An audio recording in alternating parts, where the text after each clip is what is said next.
கர்த்தாவே, உம்முடைய வார்த்தைகள் என் நாவுக்கு எவ்வளவு இனிமையானவைகள், என் வாய்க்கு அவைகள் தேனிலும் மதுரமாயிருக்கும். கர்த்தருக்குள் பிரியமானவர்களே, உங்கள் அனைவருக்கும் இனிய காலை வணக்கங்கள்.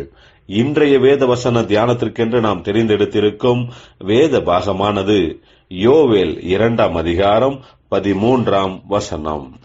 நீங்கள் உங்கள் வஸ்திரங்களை அல்ல, உங்கள் இருதயங்களை கிழித்து உங்கள் தேவனாகிய கர்த்தரிடத்தில் திரும்புங்கள். அவர் இரக்கமும் மன உருக்கமும் நீடிய சாந்தமும் மிகுந்த கிருபையும் உள்ளவர்.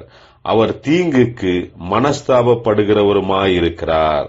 பிரியமானவர்களே, இன்றைய வேத தியானத்தின் தலைப்பு உங்கள் இருதயத்தை கிழித்துக் கொள்ளுங்கள் என்பதே.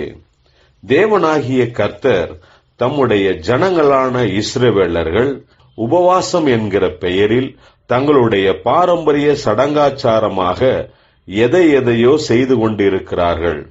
அவர்கள் எனக்கு முன்பாக தங்களை தாழ்த்தவில்லை.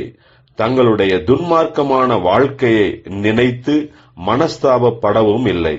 எனக்கு முன்பாக நொறுங்குண்ட இருதயமுள்ளவர்களாக காணப்படவும் இல்லை.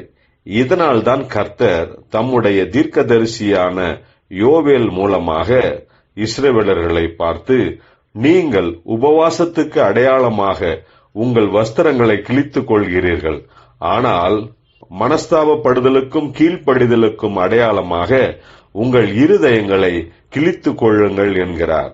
இஸ்ரவேலர்களே, நீங்கள் கர்த்தருக்கு விரோதமாக நடப்பித்த எல்லா துன்மார்க்கமான செயல்களுக்கு தக்கபடி தாழ்மையுடன் மனஸ்தாபப்பட்டு இருதயத்தில் குத்தப்பட்டவர்களாக எனக்கு முன் வரவேண்டும் என்று கர்த்தர் சொல்லுகிறார் என்கிறார்.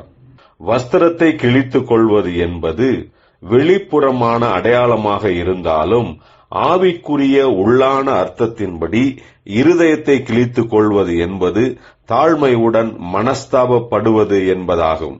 அப்படியாக மனஸ்தாபப்பட்டு தாழ்மையுடன் கர்த்தருக்கு முன்பதாக வரும்போது இரக்கத்தில் ஐஸ்வர்யமுள்ள கர்த்தர் தம்முடைய இரக்கத்தின்படியே மன்னித்து ஆசீர்வதிக்கிறவராயிருக்கிறார். ஜெபிப்போம். ஜீவனுள்ள தேவனே, நாங்கள் எப்படிப்பட்டவர்களாக இருந்தாலும் உமக்கு முன்பாக நொறுங்குண்ட இருதயத்துடன் வரும்போது எங்களை மன்னித்து பலப்படுத்தி ஆசீர்வதிக்கும்படியாக தாழ்மையுடன் கேட்கிறோம். இயேசு கிறிஸ்துவின் நாமத்தில் ஜெபிக்கிறோம் நல்ல பிதாவே, ஆமேன்.